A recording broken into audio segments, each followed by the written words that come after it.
are you trying to tell me?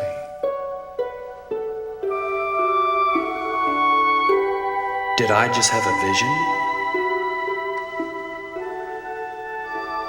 Are you trying to tell me that you're coming back soon? Okay.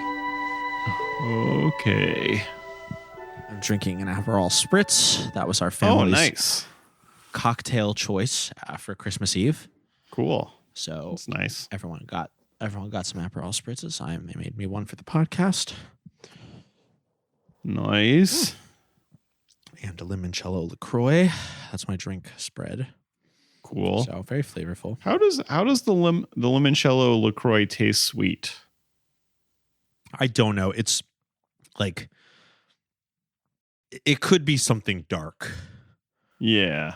It That's what I could was be one worried of those about. sci-fi, like they're torturing a child in the LaCroix factory so that the limoncello LaCroix tastes as good as it does. We may never know as long as we're alive.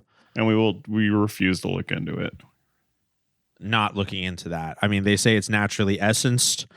That's fine with me. Good enough for me. Yeah, because it's pretty dense. There's many notes in that limoncello LaCroix in a way that baffles the senses. It doesn't make sense that there's no sugar in it. But there's not. It's naturally essenced. And, they want to keep that recipe close to the belt. I get it. I would if I were them. I mean, I'd be walking around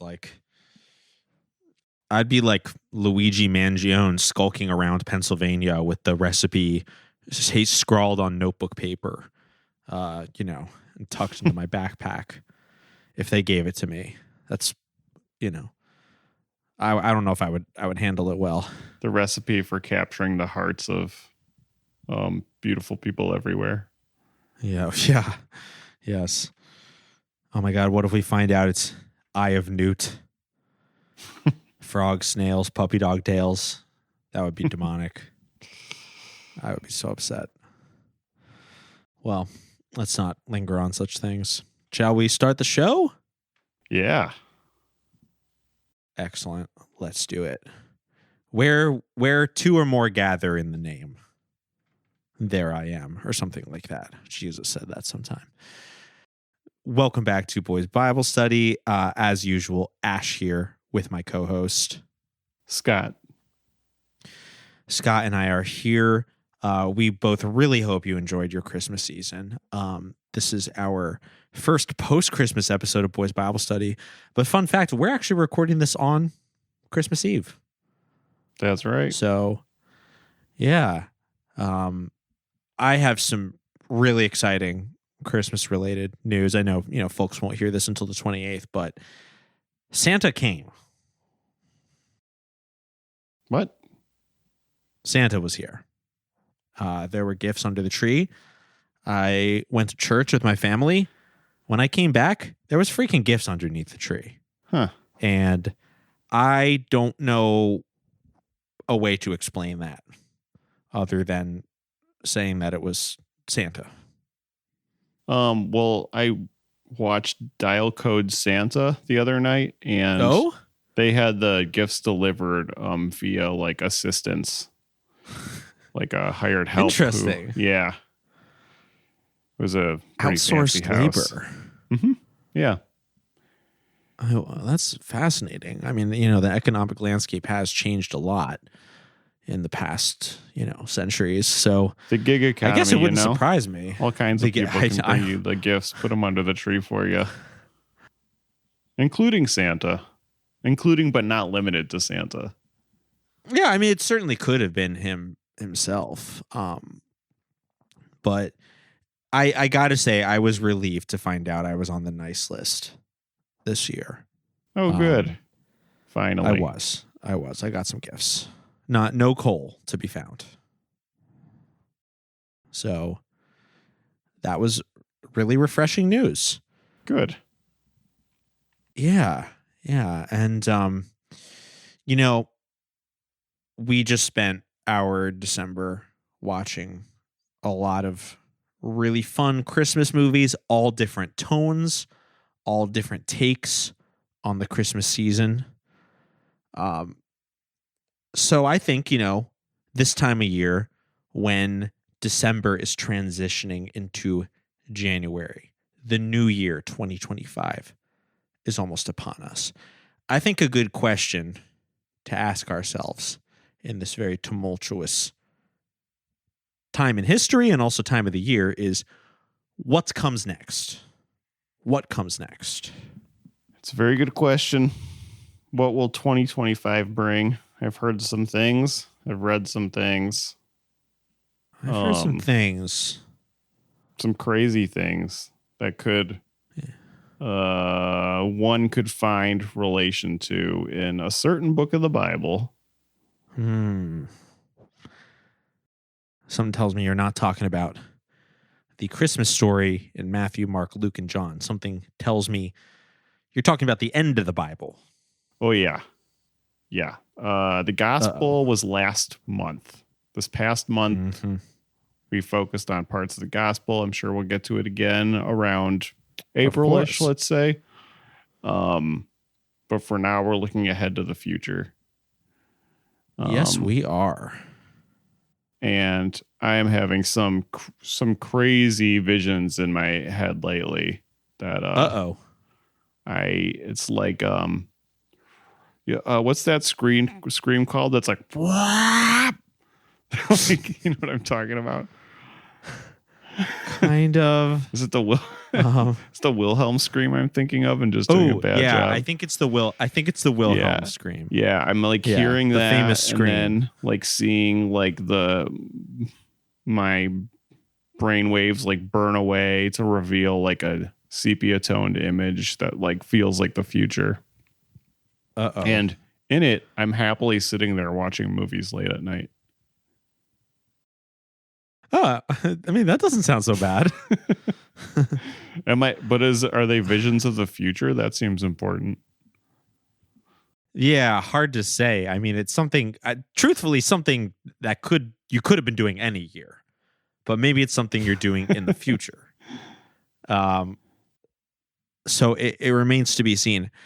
It's very interesting. I too have been experiencing some visions, I will admit. I look out at the playground, my beautiful children playing with the other kids, and all of a sudden they data mosh, and underneath, there's some Italo disco imagery, or possibly there's a Bollywood dance sequence. But then here's the thing: it data moshes again, and my children aren't there anymore.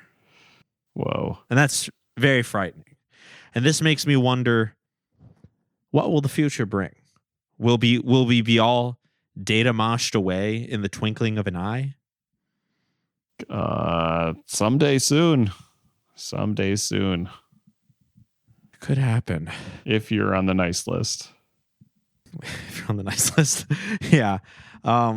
We all know as Christians that Jesus could come back any moment. This has been told to us time and time again by our pastors in the scripture.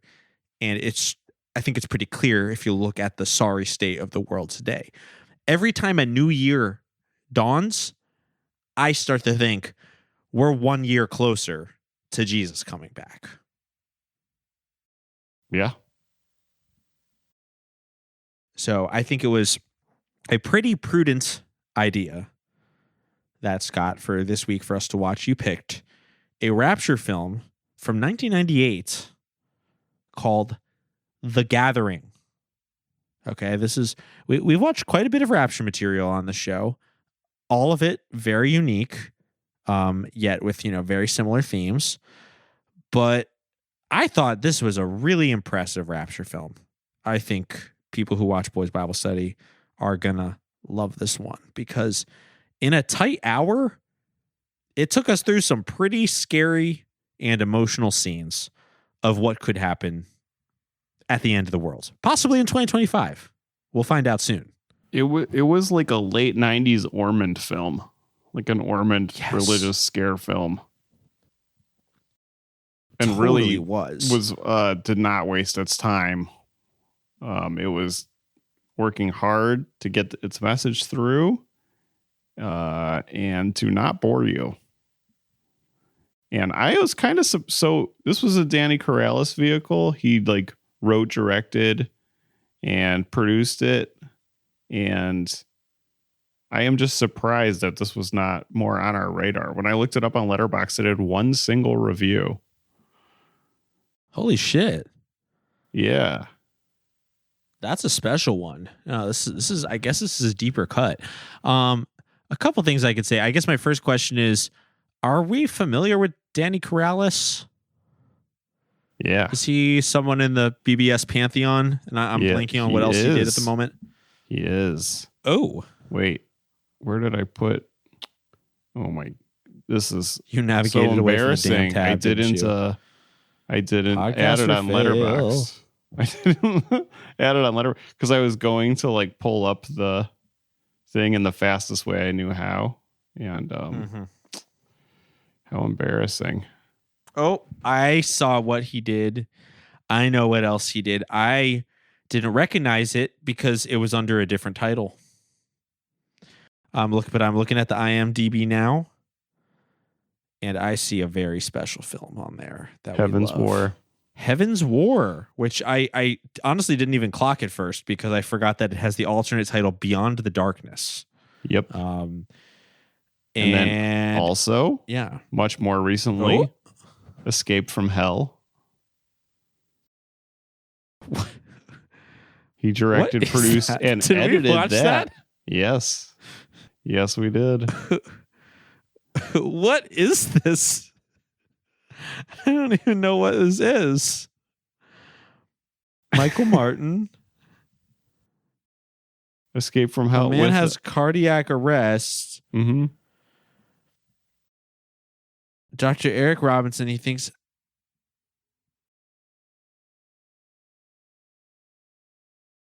Oh, maybe did we cover this? I don't know, man. I'm trying to read a user submitted summary on IMDb that makes no sense. Well, the sure. Grammar doesn't. The man is about the movie is about a man who is a doctor called Dr. Eric Robinson, who thinks heaven and hell is about your imaginations. It doesn't help me. I don't know if we've done this one. Okay. Well, I've seen it, and I think own we've it. thought about doing this one. That could be. I think we've thought about doing this one. Computer, bring up Boys Bible Study, Escape from Hell. Because, like, listen, we've been doing this show for many years, but I also, like, we did Journey to Hell. Tim Shea. I do not believe we've done Escape from Hell. I think this is from your personal collection. Maybe we have to do it soon. Well, it's on Maybe deck, we should do it next week. It's a good one. It's a bop. Yeah. okay. This looks awesome. So that is just something I have in the queue for us. The other thing he did, he has a couple things in the queue for us, but the other thing that was notable is that he wrote Second Glance. Whoa. And that's a big one, of course, directed by Rich Cristiano. Wait, this guy's awesome. Yeah, I know.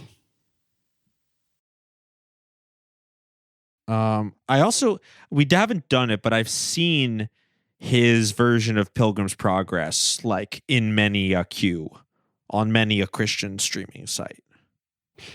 Yeah. We'll definitely get to that down the line. I don't know if I can promise that.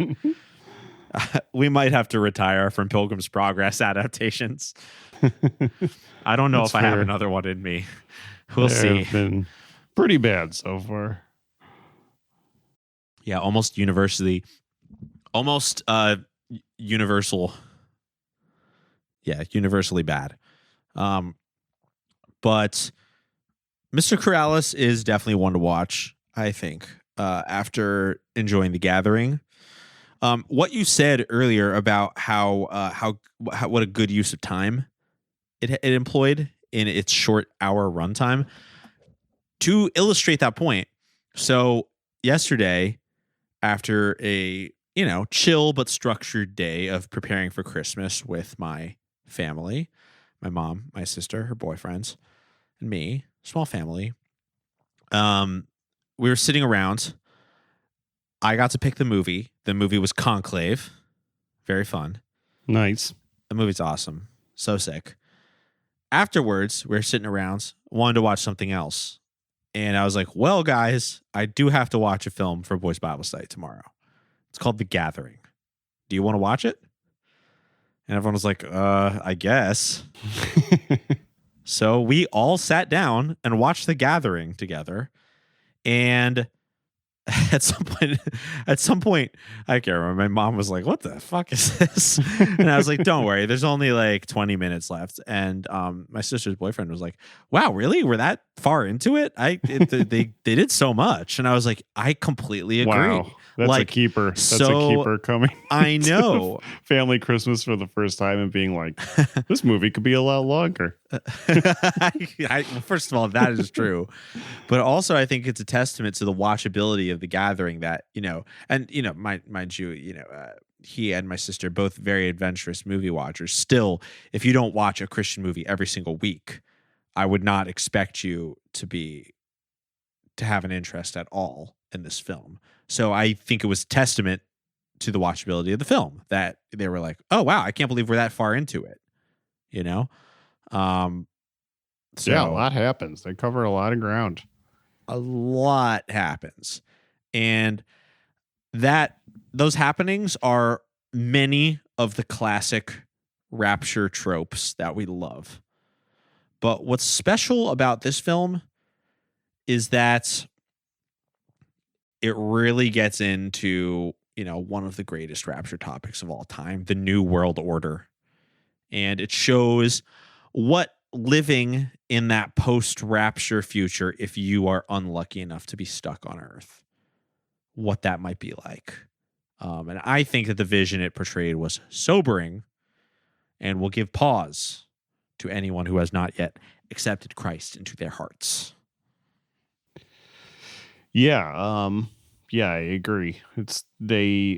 Like I was saying with the Ormond Association or similarity, I should say. Yes. They're very serious about getting the message home, which is that if you do not repent and become a Christian, you will not be raptured, and that's not going to be good. And there was a lot of establishing of how that could possibly come about too, and a lot of the talk was about things that have happened. Oh my God, so many guys being able to monitor everybody with their devices and them like opting into it. I was like, yeah. A lot to say about that. One detail though I wanted to point out first is that one thing that was amazing about this movie, that actually my sister clocked this when we were watching. She said, "I don't think I've ever seen a movie about the rapture where some children are not raptured." Yeah. That was crazy. This movie was like, them kids are old enough to hear the message of to hear the word of the Lord. If they did not hear that word yet, or they heard it and they did not take it seriously, maybe because of their parents or whatever, sorry, you're not getting raptured. Some of the kids on the playground get raptured. Some of them don't. I think this is the first movie I've ever seen that. We're talking Old Testament ages for minors, okay? Yeah. You're not automatically saved just because you're like a cute 7-year-old. No, you're old enough to be my boy wife, so you can you can hear the word of the Lord. But yeah, that was fantastic.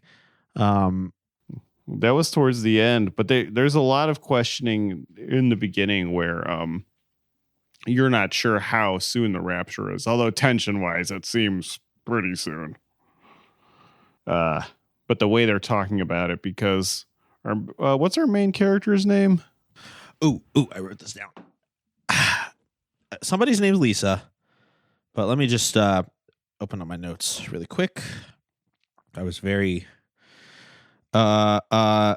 Lisa has a vision of the rapture. Amy is the other woman. That's in the very beginning of the film. So I believe Lisa is the main character, although we do see Amy as well.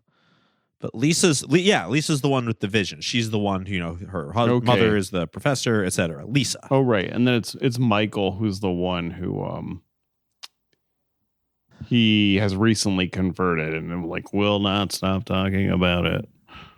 Yes, Michael is portrayed by actor Dan Cruz, who, from what I can tell, is a regular muse of Danny Corrales. Yeah, he seems to be involved in most of his projects. Yeah. And he is the movie's mostly about his two different things.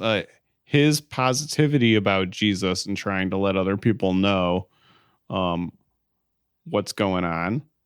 And Lisa's negativity about it and being basically rude about Christianity and repeatedly framing herself as just being intelligent. It's not like a character flaw. She's just smart and well researched. Yes. Yeah.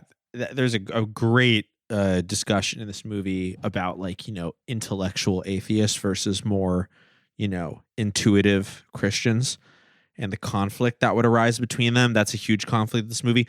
But another big conflict, as you started to point out, is mixed faith families.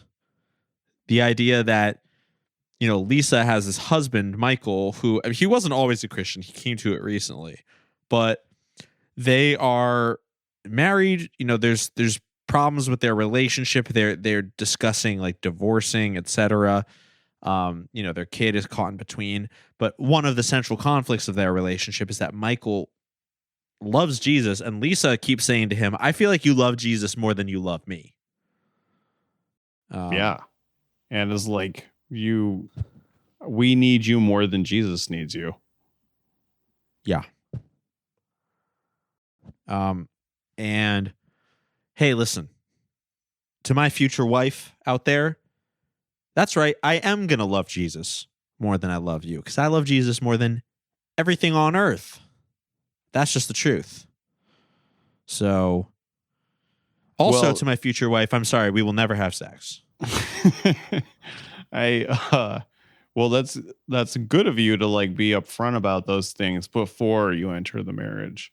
I think that's the main issue here, is that all of a sudden he is putting Jesus first, and that's probably not what they agreed to initially. I would assume when they got married. But also a conflict here is that Lisa just won't accept Jesus into her heart. I mean, Michael's right, is the thing. Right. Yeah. I mean, I would imagine it would be disturbing for Lisa. Her husband is in some ways not the same person as he was when they married, but he is also right. Yeah. Is he supposed to not follow the truth? Come on.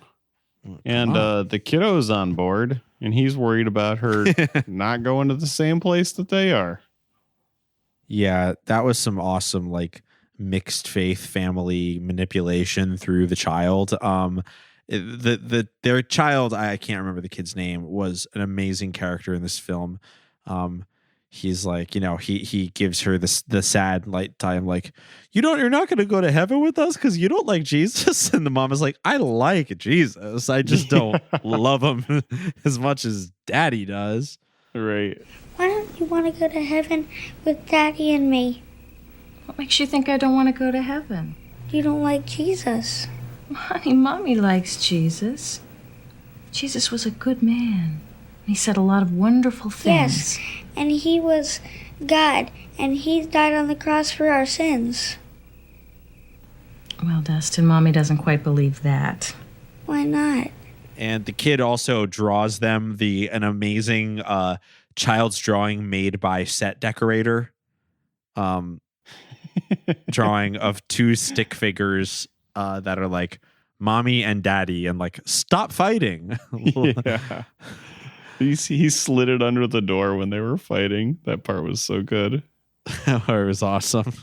That kid is cool. Yeah. Yeah, there's tension at home. The other problem, in Michael's life is that, his newfound faith in Christ is not just disturbing to his wife, but also to his work husband. Yes. I just wanted to drop that term in. Yes, that's right. His work husband. Yeah. There is tension there. They are asking him to tone it down with the Jesus talk. Right. Which is not cool.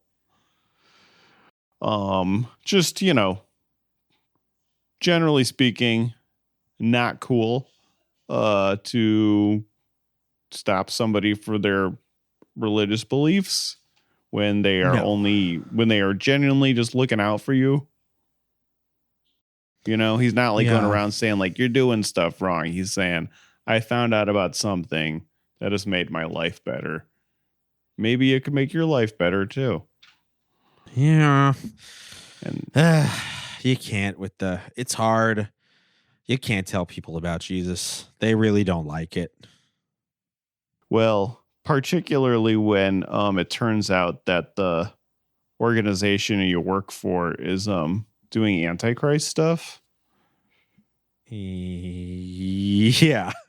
Because they're like, this is pretty late in the movie, but they're like, I don't know about your faith, like specifically the fact that you think we're tied to the book of Revelation.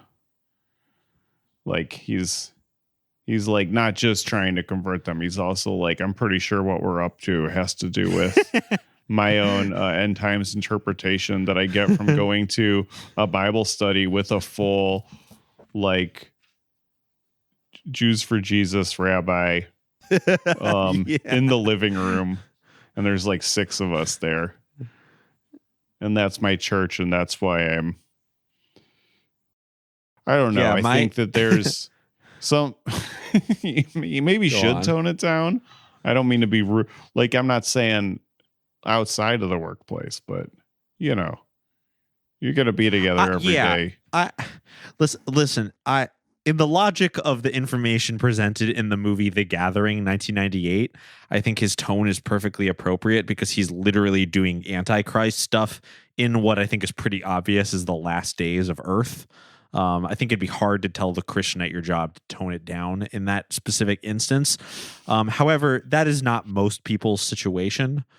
I mean, one could argue we are in the last days, but I don't know. I think we have a little more time than that, if I'm being perfectly honest.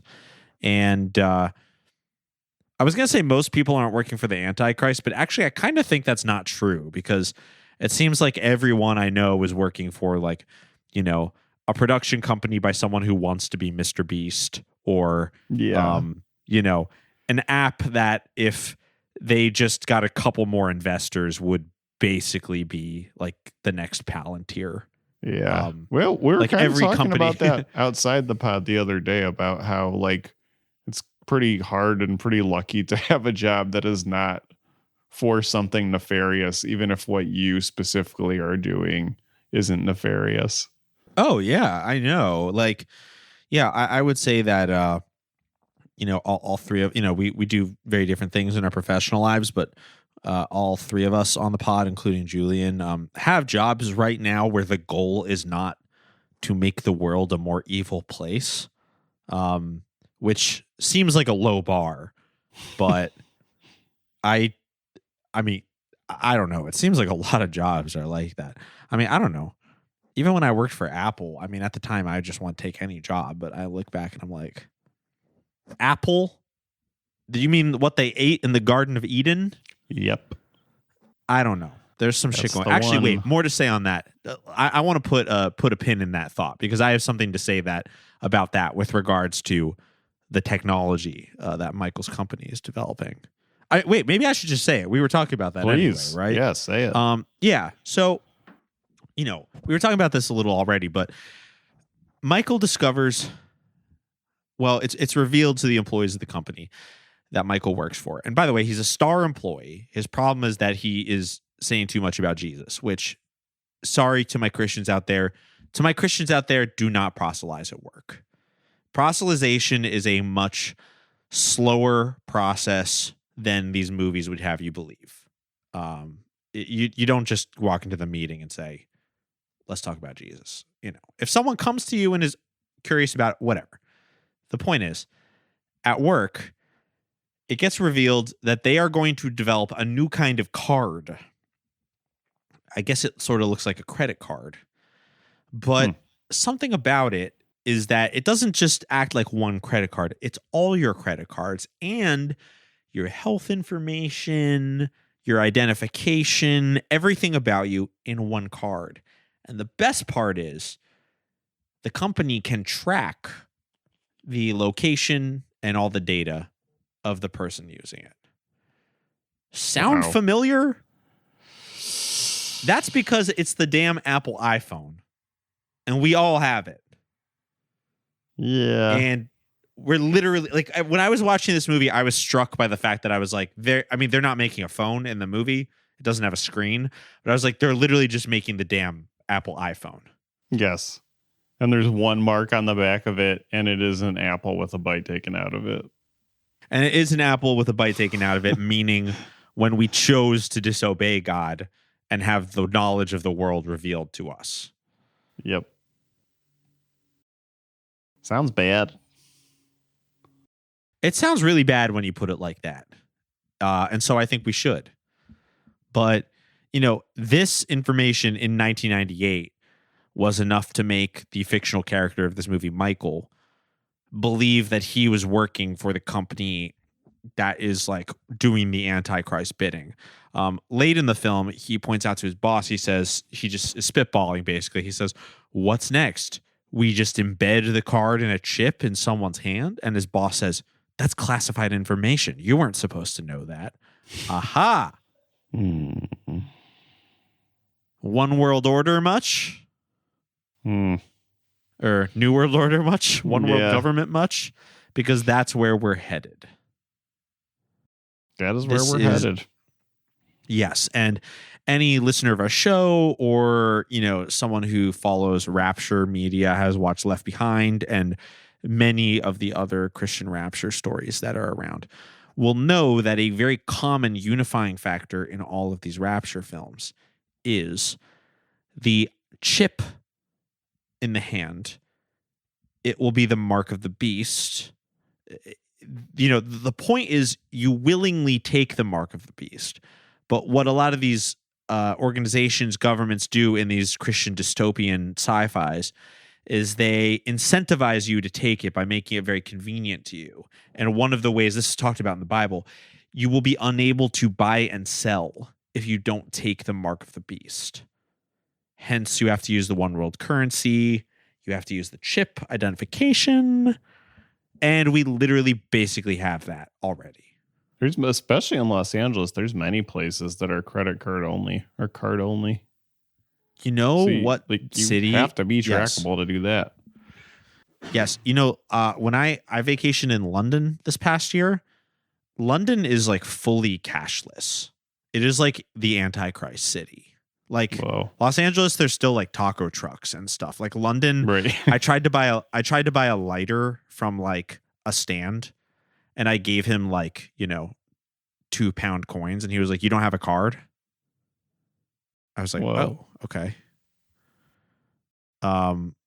So it's just very, very cashless there. It's the let me tell you, the Antichrist will have a posh accent. That's all I'm saying. I could see it. Yeah, I could too. Or an Eastern European accent. I'm used to it being an Eastern European accent for most of these things. Yeah, I like that a lot. That's like that's Russian adjacent. Oh yeah. Yeah, we've had a bit of an arc on this podcast. You know, of course, we've tried to predict who the Antichrist will be. For a while, we were pretty positive it was Zelensky. Now I'm pretty positive it's Mr. Beast, but you know, only you time still will think tell. Mr. Beast? I don't know, because I feel like he's getting less and less popular. Right. Recently, I feel like he's really taken a big hit in public opinion. Maybe they were testing him out to be the Antichrist, and they kind of like, honestly, this is making me wonder, like, is the devil sort of developing antichrists Like maybe it's not completely predetermined, and they're just like, oh, this guy could be the Antichrist, and they're just waiting for the perfect Antichrist. Yeah. Yeah, like setting up, grooming a few different folks who can possibly come through as the Antichrist. Right, because I mean, That's at the end of the day, you can't make everyone on Earth. You can't bewitch everyone on Earth to like someone. Like they have to have a reason. And, Mr. Beast, everyone loved him because his videos got a lot of views, and he did many miracles. He healed the blind. He gave water. He healed to the those who were blind? thirsty. Yeah, he provided 100 blind people with surgery to get their vision back. Oh, he healed the blind. That's amazing.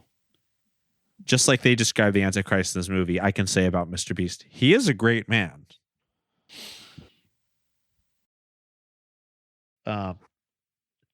But I don't know. At first I thought his miracles and his command of social media would be enough to cement him as the Antichrist, but now I don't know. Needs more. What more can you do, though, besides be good at social media, have a watched YouTube account, and heal the blind? Have money. Yeah, I don't know. We're going to have to see. I mean, whoever is our next potential Antichrist. I don't know. I mean, as soon as Musk or Bezos comes out with like the world currency idea. Right. Because like Musk, I'm personally not a fan. I find him very repellent. Yeah. So it would be, I would be inclined to be like, well, perhaps he's the Antichrist. I mean, he seems to be rising to more political power, with the upcoming Trump, cabinet. I know, but I feel like as an- soon as he gets more actual physical airtime, people are going to be like more turned off. You know what I mean? It could happen. Like any long form videos I see of him, I'm just like, how does anybody think this guy is a genius? I know. But I will say about Musk, he has some ideas that are very world impacting that I'm not a fan of. But none of them, to my immediate knowledge, resemble those from the Book of Revelation. Like, I want to hear him say, like, Trump should make a one world government run by America or whatever. Then I'll be like, oh. But as of right now, I just don't see it. We'll see. I don't know. But yeah, that's where Michael's at. I could see a push for like the one world currency, like the US pushing for it as soon as there's been like some talk about the US dollar not having the same value in the near future. So I could see if that looks unavoidable, then them just pushing for a one world currency to try to trump that. Try to trump that. Wink, wink. I mean, only time will tell. But 2025 seems like it could be a consequential year. I think we're all feeling I don't know. I haven't seen a vision yet. But I don't know. Something don't seem right about this year. I'll be the first to say it. I read a tweet that said 2024 felt like being awake during surgery. And that was an interesting way of looking at it. And what could be next, Yeah. 2025 is like waking up in a bathtub full of ice with a note taped to you that says, we've removed your kidney. Yeah. Yeah, in 2025, you're doing the surgery to yourself. Yep. Yeah. At 2025, you realize that the doctor behind the mask is you. Be very psychedelic year. We'll see. So, we've talked quite a bit about Michael and Lisa. I do want to talk about the college professor. Yes, of course. Who is Lisa's mother. I believe her name is Dr. Matthews. Dr. Matthews. But I don't know her first name off the top of my head. She is introduced by she has clearly just finished a lecture at a college, and we see a student in near tears because of what she has just said. We're not sure what she's just said, but this student is under the impression that the professor thinks her faith is a joke, and doesn't belong in the class. And then the professor basically verifies that and is like, don't be dumb and weak and, like, open your mind a bit. Like, come on, like, be reasonable here. And yes, I am calling you dumb. Yeah. That's basically her response. That's what she says. And, this Christian, she defends her faith. She stands her ground and she says, well, I know the truth. And the truth is that, Jesus is Lord. And, she doesn't really have a good response to some of the more scientific atheist things that her professor tries to say at her. But here's the thing. She doesn't have to, because there's one fact that's true, is that Jesus is Lord. We love, when watching these movies, to see the atheist college professor trope. I mean, all the way back to Kevin Sorbo and God's Not Dead. And many, many depictions throughout Christian film history, a lot of which we discuss on the show. We see it again in The Gathering to great effect. So you believe that a man who may have lived 2,000 years ago is God? Actually, we have more historical proof that Jesus existed than we do Julius Caesar. That's debatable, but for the sake of argument, I'll give it to you. So you are willing to elevate this Jew to a deity. Why? He is God. He performed many miracles. Miracles. Have you ever seen any miracles? I mean, have you seen the dead rise or the lame walk? Well, not personally. And yet you're willing to base your entire belief system on what a bunch of ignorant peasants and fishermen have to say about this man who performed miracles. I know from personal experience that he does exist. Oh. So you have this warm, fuzzy feeling, is that it? One day, Jesus will physically return to earth and judge it. And you know this by? Faith. Well, faith, my dear, is nothing more than a refuge for the weak and the simple. How do you think she would have held up against Gramps? Oh my God. I mean, she would have wanted to fuck Gramps. Yeah, you're right. She would have had an affair with him. She would have immediately had an affair with Gramps, or tried to. She would have ruined her marriage trying to have an affair with Gramps while he looks at her with deep concern and slowly backs away.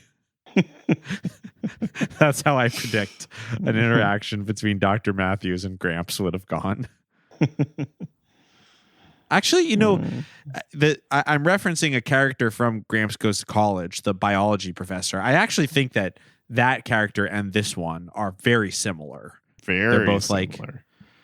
like attractive mothers who are college professors, who are, strong, independent women. The way Dr. Matthews was like portrayed in this movie, it was so funny. She was just so cocky and like sure of herself. Like the way she's like bantering with her like husband and daughter. I don't know. We might have to put the clip in or something, because I can't really remember exactly what they said. I just remember, like no matter what they said, she would just be like, well, hey, you're not me who's going to lose my job due to a lack of freedom. Yeah. Well, Mom, aren't you a repository of good cheer today? Look, I am in the battle for my professional life here with these Christian pinheads. And to think my own son-in-law, my grad assistant, the man that we gave our daughter to in marriage, has betrayed me by becoming one of these morons. Alex, I want a pleasant afternoon. Oh, yeah, I know. You know, Mom, bitterness does not become you. You think I'm bitter now? You just wait and see what happens if I lose my job over this. I am going to be right here every day, complaining and complaining and complaining. I can hardly wait. She is, well, that's the other thing we learn is that the board or whatever, whoever's in charge at a college is like not thrilled with how flippant she is, and that she should be, she also needs to tone it down, much like what Michael's hearing at work. She is also being told to tone it down with the atheism. Tone it down with the damn atheism. Yeah, that's right. I mean, yeah, she felt she had more of a right to because, you know, she was ostensibly hired and given tenure, you know, because she's transmitting her ideas to students. But actually, now that we're discussing it, I think the main theme of the gathering is just tone it down at work.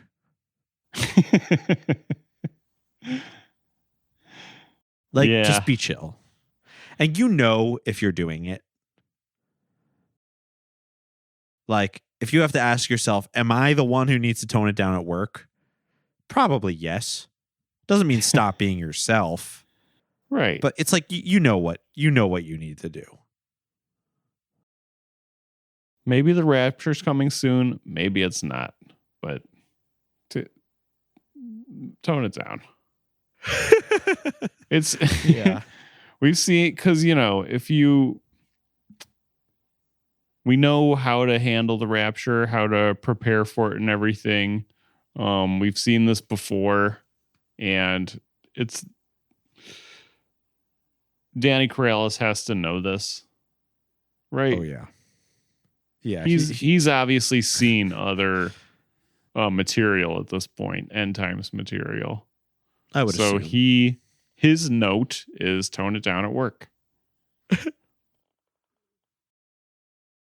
Yeah, they would do well to follow it. I did really enjoy, though, how in Dr. Matthews' visions of the future, she and her daughter are both simultaneously having visions of the future. Her daughter's, it's more just about like the actual rapture happening and like her children, her husband and child getting raptured while she's left behind.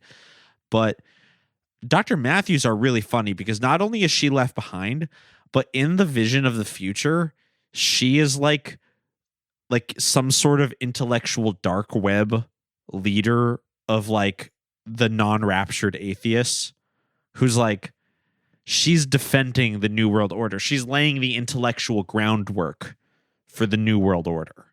Yeah. There's a scene where there's like a handsome young man, and there's a group of people standing around her, and the man says to her, is like, Dr. Matthews, you taught me that I was free to choose and free to be. And, you know, she's like disturbed to see this because she recognizes in her vision like how cruel this world is. But like, it's also clear that like her attitude has led to this, this. I mean, by the way, mind you, in these visions of the future, it's like we see her colleagues like getting shot in the head with like some sort of, I don't know if it's like the gun that puts the chip in you or whatever. But it's like some scary shit is happening, and she is like somehow responsible for it. She has to do it somehow. She's raised the young minds that conquered tomorrow or whatever. Yeah, she's nurtured the atheist fascists of tomorrow. You know, the ones who would like to round Christians up, deny them their freedom, you know, to believe, and actually to compel them, you know, or kill them if they refuse, you know, in their last moment of trial. Which, by the way, you know, the gathering lets us know that will happen. Here's how it works. If you get raptured right away, you're a believer. Good job. You just go straight to heaven. You don't have to see what's going to come next. What's going to come next, you still have a choice to go to heaven. But the thing is that when you choose to follow God, you will be punished on earth. You will be tortured, you will be killed, etc. And you are going to have to endure pain that people who are raptured are not having to endure. Yeah, like But Christianity is not off the table still, but it is diminishing returns. So get it now. Yeah, get in now. Just make it easier for yourself. Let the guys at the office make fun of you. Whatever. Yeah. Just, whatever. It's a small price to pay. A little mocking here is a small price to pay. I like the for what idea you'll that get you're to. like accusing your boss of literally being a character from the Book of Revelation and making it clear that you believe it's an end times doctrine about the apocalypse. Yeah, it's a really good. And then power being play like, at "What? work. I'm a Christian." What? Yeah. That's just my belief system. It's really funny. Yeah, about that. Yeah, I'm free to express my beliefs at work, and my beliefs are that what the entire company is doing is evil. Yeah. And you shouldn't fire me for that. I mean, I don't know. Like, It's not like I'm saying you're just a psycho or something. I'm saying there's like a dark force compelling you to do what you're doing. right. It's out of beyond your control. I mean, people aren't really going to want to hear that. I don't know. Good, clearly not. It's a moral quandary. I mean, what if you're at a job and you realize that your job is doing the work of the Antichrist? See, they're kind of doing like two different future visions. There's like the character's future vision, and then there's the future vision for you, the audience, to see what it would be like at your job. Right. To be too atheist or too end timesy. Mm-hmm. So about how genuine Michael is and why he is so focused. I blame Rabbi Marcus, who's the living room rabbi. Did we figure out what the religion is? Like what was it, like Messianic Jews, or like what was the actual religion they were following in the unexpected bar mitzvah? Oh, fuck. Yeah, it was some kind of Messianic Judaism. Hold on, let me. Anyway, it seemed like something maybe like that. Yeah, well, he says in the film that he is, the rabbi says, he was like, if you would have thought that me, an Orthodox Jewish man, would be standing in front of you and saying that, Jesus is the Messiah, I wouldn't have believed you, but I am convinced. Right. In the last days, young men will see visions, and old men will dream dreams. Is the Lord showing me that Jesus is returning soon? The Lord is full of surprises. If you had told me 10 years ago that I, an Orthodox Jewish rabbi, would be standing in front of you proclaiming that Jesus is the Messiah and the Savior, I would have thought you mad. But God is faithful. And if you pray and seek the Lord, He will make clear what He is saying to you. Yeah, it's so cool that, again, Michael in this film, he does what we've learned from Gramps films, Donald James Parker films, that you should do, which is you should find the smallest and most alienating sect of Christianity that's literally a rabbi talking to 6 people in a living room. Yeah, and that should be how you worship God. That's a lot of these movies, though. A lot of the apocalyptic ones, like Leap was like that too. Absolutely. Like living room Bible study is the thing. Yeah, it's like literally like you, meaning the maker of Leap and everyone who watches Leap, like knows better than most churches. So it is actually better in that case for you to just like worship with your friends the right way than to go to a church and worship the wrong way. And all churches are wrong. That was kind of what we learned in this film. Something I just want to make sure we say, because it kind of relates to Michael and his church leanings and stuff like that, is that in this film, to support the fact that they're living in the end times, Michael and his coworker go on a website. They go on the computer and they go to a Jack Van Impe website.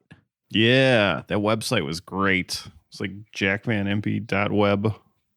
Yes, the website in the movie is great. I don't know if it goes to a real website anymore. I haven't looked yet. But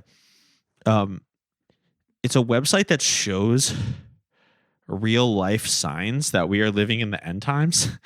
And one of them is that there is, I believe they're called the Temple Institute, and they are recreating the Temple of Solomon. I'm going to look them up. I wonder how far they've gotten.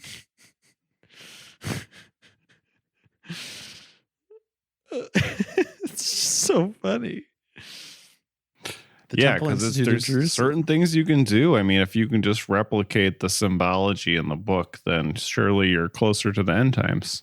2 Timothy 3, verses 1 through 5, man, this is insane. That says it all, man. We're there. Look around. As a matter of fact, the rebuilding of the temple must occur during the end times. And this is happening right now. The Temple Institute has been meticulously recreating all the holy instruments and the priestly garments exactly according to biblical law. And in the past 3 years or so, we've seen miracles happening to prepare for temple worship. Such as? Well, the first red heifer was born in Israel in almost 2,000 years. It's a very special, very rare cow. Its ashes are needed to cleanse both the priests and the temple. Where do you learn about this stuff?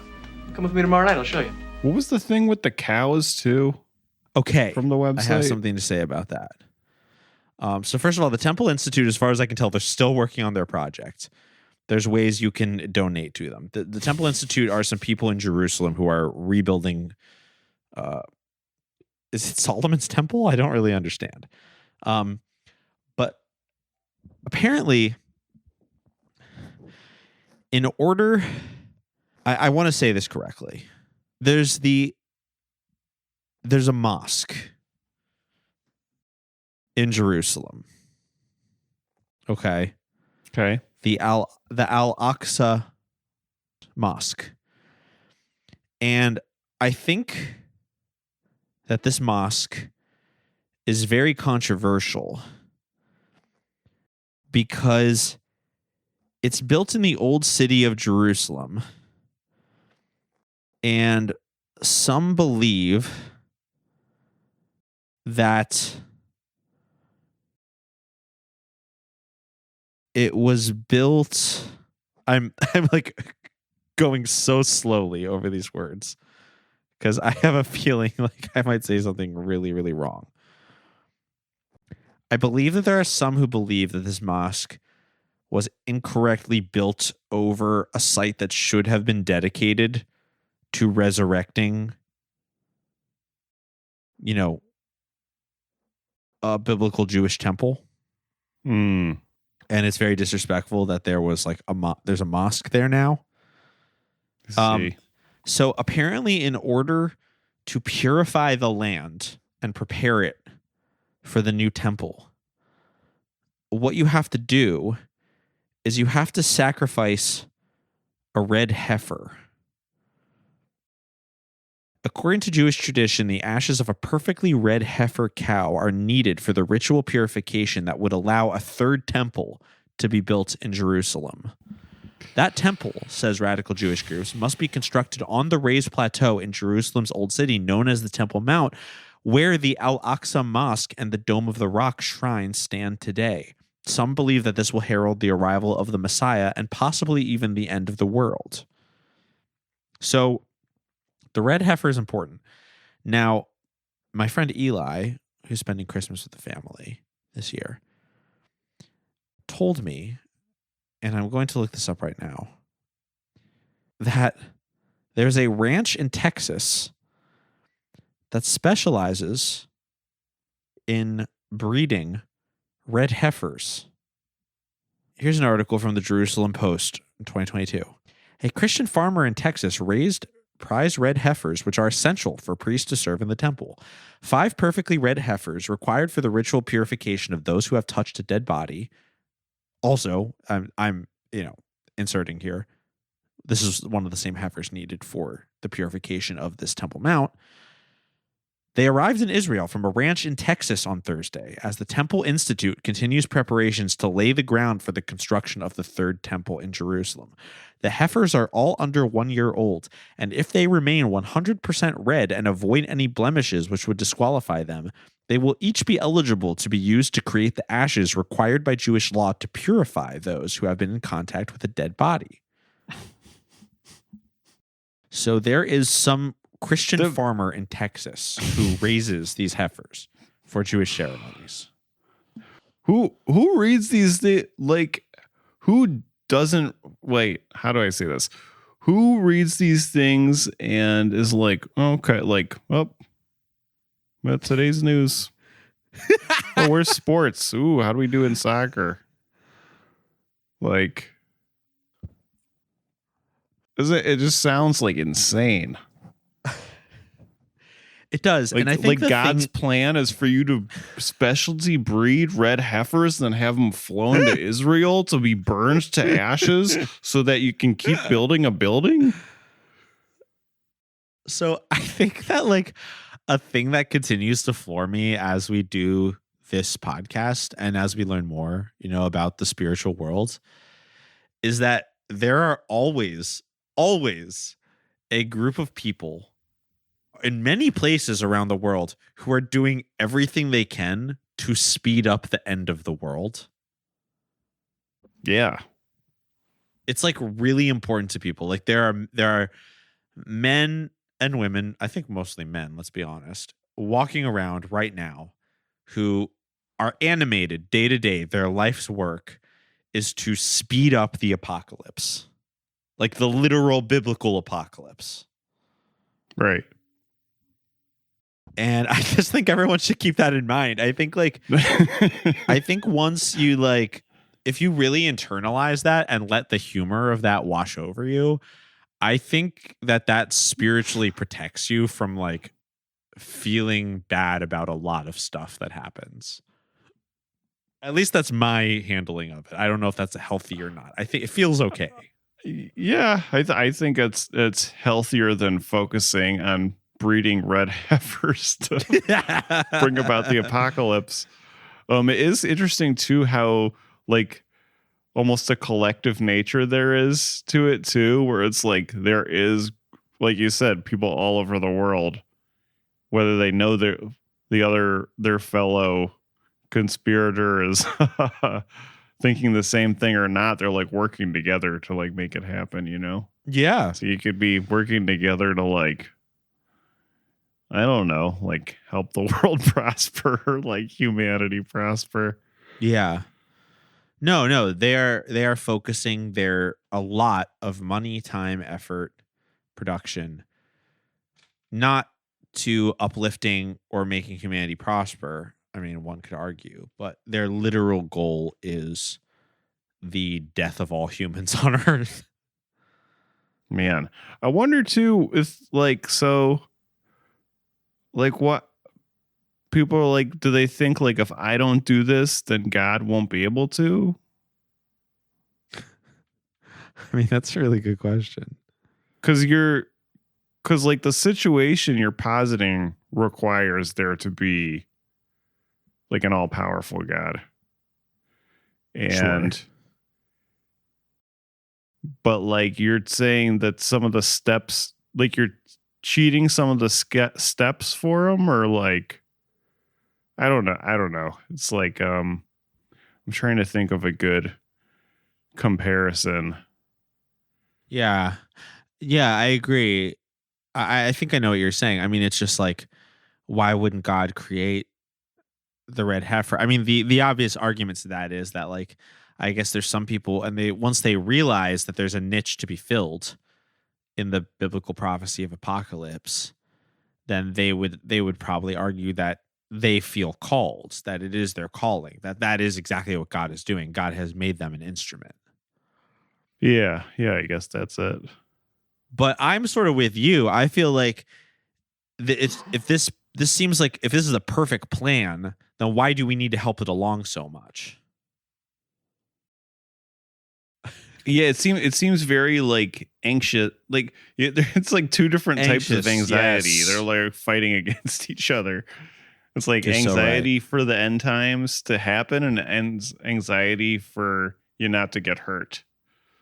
at the same time, and they like conflict. You're but so like, if right. You brew it up right. It's like a weird mix that you can get a sweet buzz off of. Yeah, I totally agree, and I just feel like, guys, why not just chill out and let it happen? Don't breed the cow to make the mosque. Just if you find a red cow, sacrifice it, I guess. It almost seems like so let's simplify it. So like God has a car and he has to drive like wherever to like make the thing happen. But he has a car. He has a God car. And you're like, well, I can never make a whole God car to get you there, but I'm working on a wheel, the back right wheel. I'm building it myself, God. Don't worry about it, God. I'm doing this part. And they're like, no, I have a car. I'm just going to go when I'm going to go. I'm going to go when I'm ready. Right. And they're like, but we'll build you the car. And God is like, I don't know how to tell you. I'm fine. I'm working on it. That's how I feel about the apocalypse. I feel like God has a plan. I don't feel a strong compulsion to get up and participate in that process. Yeah, I guess that's partly what I mean too, is that like if God has a plan, why do you think that you can improve upon it? Yes. If you actually believe in God. So true. I mean, you and I talking right now, and everyone listening to this, like, I mean, we know a little bit. I guess let's assume that this plan is correct. I mean, should we all start red heifer farms too? Or are there other bits and parts we can work on to what other things need to be found or brought together? I would argue no, we don't. But I guess some wouldn't see it that way. Can I make the 4 horsemen of the apocalypse lives any easier? Yeah. Leading up to this? Do they need like a personal assistant? Yeah, something. I'll see what I can come up with. I'll pray on it. Yeah, I'll pray on it too. And I would invite anyone listening to do the same. Ask yourself, how can I usher forward the apocalypse of Earth? And then either do it or don't do it. If you do it, let us know. You can come on the podcast. Ask not what my fellow man can do. Wait, how does the quote go? Ask not what my fellow man can do for me, but ask what I can do to bring about their timely ending. Yep. That's beautiful. This is a great movie. I really liked it. Really good movie. I mean, I feel like we basically got the most important parts. Are there anything else from this movie we got to make sure we say? Glance through most of my notes were for stills. There were a lot of good images in this movie. It was does pretty say interesting. You've turned our marriage into a threesome with Jesus. Oh, that's right. Oh man, I did love how much that came up of her being like, things were so great before Jesus came along, and Michael, we need you so much more than Jesus does, and just things along those lines. I just thought maybe we'd talk about, I don't know, you, us. No, just go on to your little meeting and get this religious stuff out of your system so we can get back to our normal life again. Lisa, this religious stuff is not some drug I've injected into my veins. It's not going to wear away. It's the truth that's in my heart. It's helping me build our marriage. What do you mean helping you? I'm in this too, Michael. You have turned our marriage into a threesome. Believe me, Lisa, you don't want me to go back the way I was. Yes, Michael, I do. All I know is that I used to be first in your life. And that did have me thinking, though, too, that a more realistic telling of the family lives of Jesus' apostles that I want to make would be similar. Where it's like, oh yeah, cool, Jesus is back. Guess we won't see you for the next, I don't know when, you never tell us. You're going to go off with Jesus again to who knows where. See you in 3 that would weeks, be very I guess. Interesting. That's something the Chosen wouldn't touch. Yeah, I don't think so anyway. I still need to watch all of it to check. It was interesting pretty early on in the movie when they were talking about some end timesy stuff going on about the tensions between Israel and Palestine. And then they specifically cited that there were suicide bombers preceding Holy Week. I was like, Jesus Christ. Like that's what you went with? Was that ever happening in Palestine? Just kind of like lumping in like the idea of Islamic terrorism and I don't know. We don't talk about this stuff on the pod very much. No, we don't. One, because we don't know enough. But they brought it up here in the movie, and it was just interesting the angle they were going with. Can I say something extremely ignorant? Please. I say that knowing I'm going to say it anyway. How did they let a mosque get built on the Temple Mount? Like, how did that happen? It probably took them a long time to make. Yeah. Like, it seems like God wanted that to happen, or else the temple would have been built there, heralding the end of the world. And maybe some words were mixed up, and the word's not temple. Oh God. Oh no.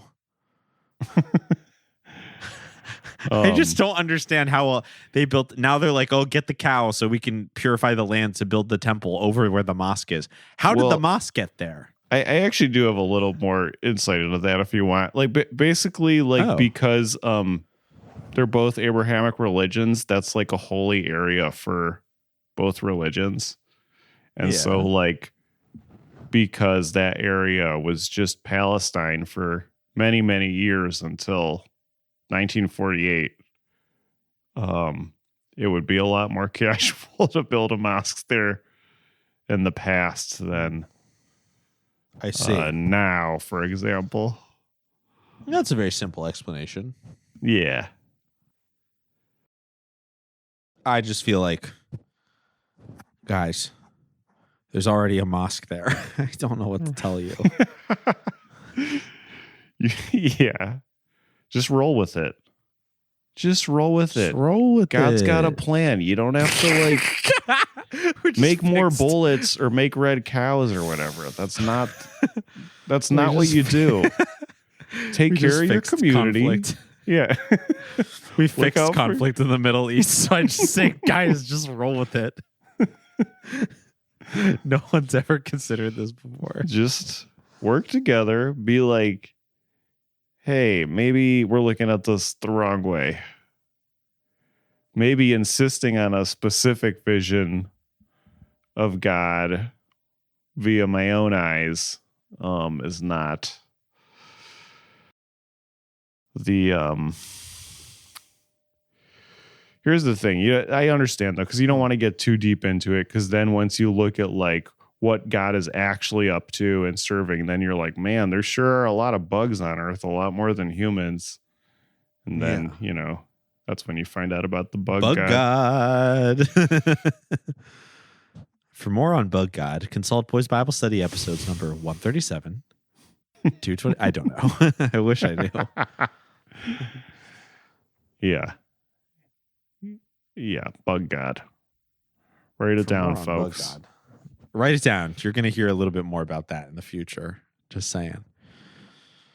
But what do you think? Should we rate The Gathering? Oh, yeah. I think it's our destiny. I think this will make the apocalypse happen quicker if we rate The Gathering. Ooh, if we rate it in the right way, in the right order. in just the right way. Here's the good. How many here's the good thing we gathering of the always do. Juggalos have there been? I don't know. When was the first Something one? to look into. This same year? I don't know. I really liked this movie. It was a tight 56 minutes. A definitely must watch for Rapture movie fans. I think that's fair to say. And underseen Danny Corrales' work as far as I can tell.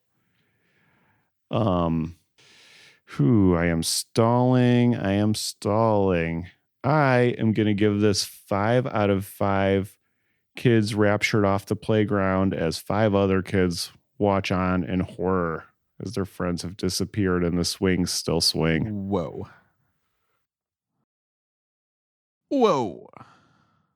Great movie. Great movie. I loved this movie. I loved it. I liked that it was, a familiar yet unique take on the Rapture. And it had a great economy of pace. You're going to have to give this movie 1 out of 1. Red heifer. Woo. You need the ashes of a red heifer to purify yourself after you record a podcast. It's the only way. We've gone through a lot. Yeah, we've gone through a lot. Because think of it, there's 3 of us. Sometimes we're all in different places. That's 3 cows right there. So it's tough. Yeah, if But you're thank ever you. wondering how much it costs to keep this pod going, it's a lot. It's a lot. And thank you to our sponsor this week, Red Heifer Farms in Texas, USA. Keep them coming, boys. Well, yes. It's a lot. And that is why we are so extremely grateful to our generous patrons who fund Boys Bible Study. Without you, we would not be able to purify ourselves.